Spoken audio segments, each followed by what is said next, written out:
the Dougal bug, and it is gone. Just like that, dude. And 3, 2, 1, melt time. Its HP doesn't even show, but watch. Oh, it's already dead. Hey, what's up guys? So welcome indeed to the Sharpshooter Boss Destroyer Guide, because a lot of you guys came into my live stream and were asking how are you able to melt bosses so fast. So this is going to be the video for you guys. So just keep in mind, just as a heads up, that I haven't tested every single thing in the game out. There could be some other areas that we can min-max. So if you do know something, feel free to go ahead and comment down below. But let's go ahead and go over how we use all of our skills. There is one skill that I would say is kind of optional here for this build. But pretty much what it comes down to is having over 100% to crit on our abilities. So what it comes down to is when we use Ghost Visage, we'll have bonus crit hit chance. So if I go ahead and activate it, we'll have 4 stacks, which our next precision skill will have plus 50% increased chance to critically hit.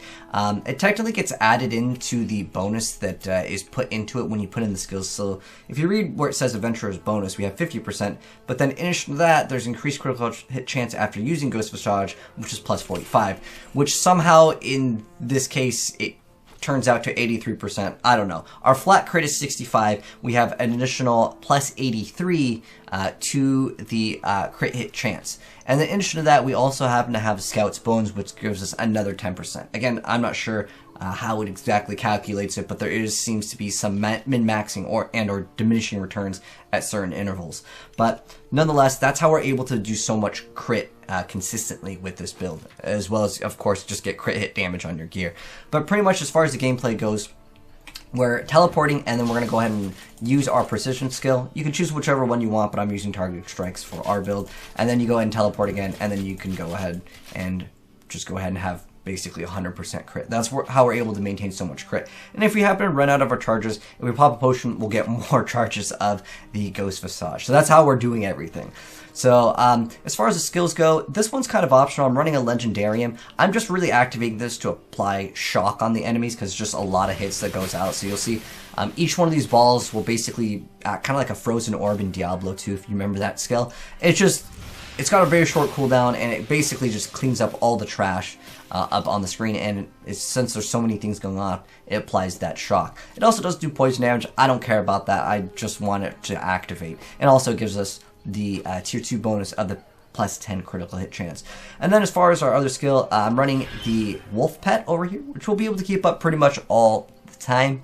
And I'm really using it for the tier 2 bonus. You might not need to go for tier 3 with this, but it's just the increased damage to taunted enemies that I'm really looking for, because that's a huge amount of bonus damage.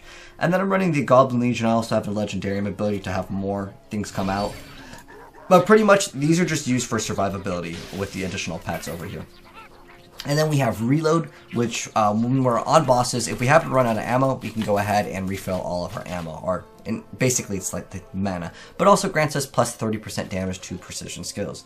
Now, just as a heads up, if you happen to have the Musketeer set, which we happen to have, you don't actually need to put 10 points into everything. You can just basically put 8 points in because it doesn't seem to go over the maximum amount in this game, which is 10, if that makes sense, because we have plus to all skills, but it doesn't show that it's like 12 out of 10, if that makes any sense. I'm not sure if the game will plan to do that in the future, but as of right now, you can just put 8 points into it. But our primary source of damage is actually going to be targeted strikes.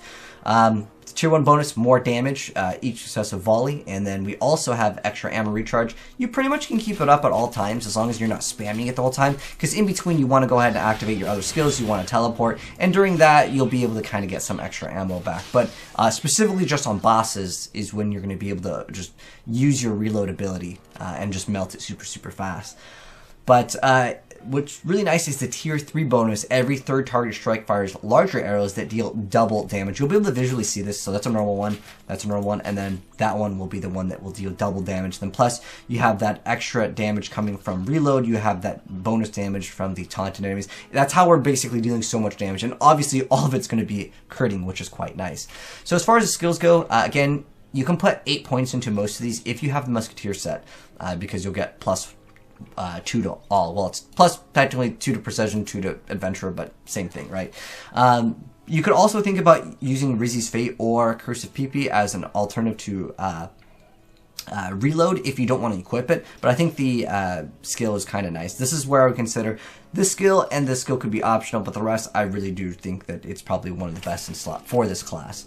But yeah, so here's the skill tree over here, and then as far as the pet skills over here, I like Deadlier Strikes. Pretty much that's on like everyone's build. If they are trying to like melt bosses or do as much DPS, this is probably your best choice. I've seen a lot of people also run this just to get to the boss, and once you get to the boss you just swap. But pretty much I'm running Battle Cry, Defensive Posture, and Healing Friendship. The rest don't really matter, it's just this, because the pets, they're not the best in terms of activating abilities at the right time. For our Relic over here, I'm kind of saving to see if they change some of the things in a next update, because I've basically min-maxed in this game as far as how I feel in terms of progressing. I feel like I'm pretty much done with this build, so I'm going to save these and see if they modify some of these later down the line. But I definitely think Lightning is the best overall on like every single character, unless you're doing some type of build where you're proccing just the Relic like ultimate ability over and over, then Bleed would 100% be the best because it has the shortest cooldown time. But anyways, we're maxing out Lightning Strike, the increased charge, and I put 1 point into Fried. I just want them to be stunned, just for that 1 second is all I really need. Just being able to proc it is nice enough. You can get additional stun duration, but again, I don't feel like it's necessary because I'm hitting them so many dang times anyways. And then I'm also running a Violent Burst over here, so I'm going to max out both of these, so more damage and more chance to go ahead and proc. The reason why I say Lightning is the best overall is because you not only have the ability to have a chance to do X amount of damage when you hit a enemy affected by, let's say, shock or bleed or while they're burning. Every single one of these relics will have some type of ability that's very similar, right? Where it's like you have a chance to do something. This one has a chance on kill and a chance on hit, and on top of that, it also applies a stun. So I feel like this one's the best. Plus, if you activate the relic, you have an additional 50% crit chance. Even though it's completely unnecessary, before I didn't have enough crit chance, so that's why this is maxed out. Although, I'm not sure how the game is coded for it. Like, I can go ahead and activate it. As you guys will see, my crit chance is 65 over here. If I go ahead and activate this, we'll also go ahead and check it out, where our crit chance over here is set to 80. So you can see the game definitely does cap you, but I'm not sure if this like kind of goes even further than that, if that makes sense. But that's the way I've designed this build, and we're melting bosses super fast with it, so I'm giving you guys the build. And then as far as in our Legendarium, Goblin Legion will grant us extra Ghostly Gunners. This is just more for survivability. This one I think is really great because it lets us use Ghost Visage more often, which will grant us that extra charge, and we'll let it recharge faster because we have a bunch of stacks of it. It's going to be nicer to go ahead and maintain that crit chance. And then we have the Infectious Shooter, where Scout's Bones fires off poison missiles around it that do 50% weapon damage. I don't care about the damage. It's, again, just to go ahead and apply that shock to the enemy. Now, don't worry if you don't happen to have shock. You can definitely run other things, but I personally think Lightning is the best relic in the game.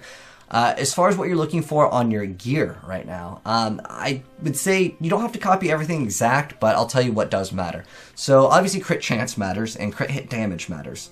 But ideally you want X chance to shock enemy, and it deals additional damage. But the main thing is I would like to get double crit, the chance to shock, and then other elemental damage. Don't worry about getting that poison damage. It could be fire damage, it could be ice damage, it doesn't matter. Just damage so it's more DPS at the end of the day.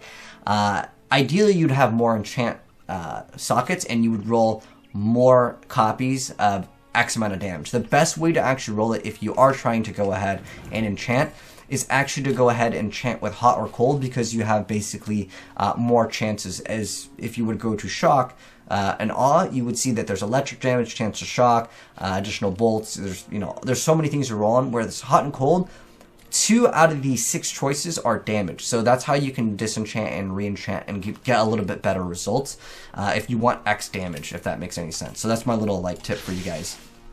Get as much damage as possible on it, but you need that shock chance. Ideally, as high as it can go. As far as the helm goes, you just want something that will grant you crit hit chance. Pretty much anything 10 or above is totally fine. But we do have the Musketeer's entire set. I think it just looks kind of cool, so I'm running it. Now, with the bonus set, we'll have an extra +1, so that's how I get +2 to the skills. It's the same thing with the robe. But as far as the shoulders go, when we activate a potion, we're going to get a charge of Ghost Visage, and we're going to get 2 charges of our Ghost Visage. That's how I'm able to upkeep and have that 100% crit chance. Well, technically, what is it? Like, it's like 65 plus, what is it, 65 plus 80? It's 65 plus 83%. It's enough. We'll manage with that. But getting crit hit chance, crit hit damage is nice. But that's how I'm able to maintain it so much. The gauntlets over here, when we activate a relic, we get an archer that will go ahead and attack as well. And then the robe gets us plus another 2 skills to adventurer. Again, don't worry too much about getting the exact same thing. This one isn't important at all. The only thing that I would say is important is really the shoulder pieces, and then run whatever other musketeer set that you get, like another part, so you can get the double charges of Ghost Visage.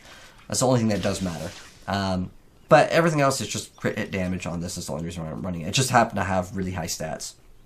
And then this grants us extra chance on basic attacks. Doesn't matter. I don't use basic attacks. It's just crit hit chance.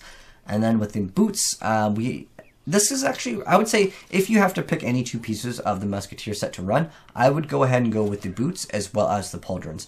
The boots over here make it so when we use any adventurer skill, it will be 100% chance to get an additional stack of the precision. So that's how, when we use this, we'll get 4 stacks instead of 3. And that's how the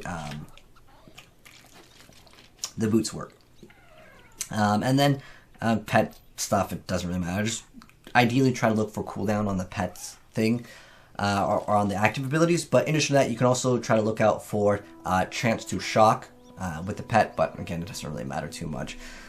This is just happened to be what I ended up getting, but don't worry too much about the pets item. It's not like important for the build at all. But there you guys have it. We went over all the things for the build in terms of the skills and the relics. And as far as what I would upgrade first, I would say upgrade the chance over here. I put 1 point into fried, and then max out the increasing charge, and then go ahead and put it into deadlier bolts and unleash energy over here. So get these maxed out first, and then put 1 point into this for sure, so you can actually stun the enemy for 1 second. You can make it stun up to, I believe, 2 seconds, because it's based off that 1 second, if that makes sense. So if it's 100% of 1 second, that should be 2 seconds. But I don't really care for it right now. I'm going to wait and see if they kind of modify certain things in the game, and then we'll go ahead and modify my build. But yeah, that's how we're melting bosses so fast and ridiculous. So there it is, guys. Hopefully you enjoyed the video. If you did, drop a like on it. And if you're new to the channel here, make sure you turn on that bell so you don't miss out when we upload more Torchlight 3 content, as I'll be covering more builds and guides in the future. But thanks for tuning in, guys, and I'll catch you in the next video. Have a good one, and I'm signing out. Peace.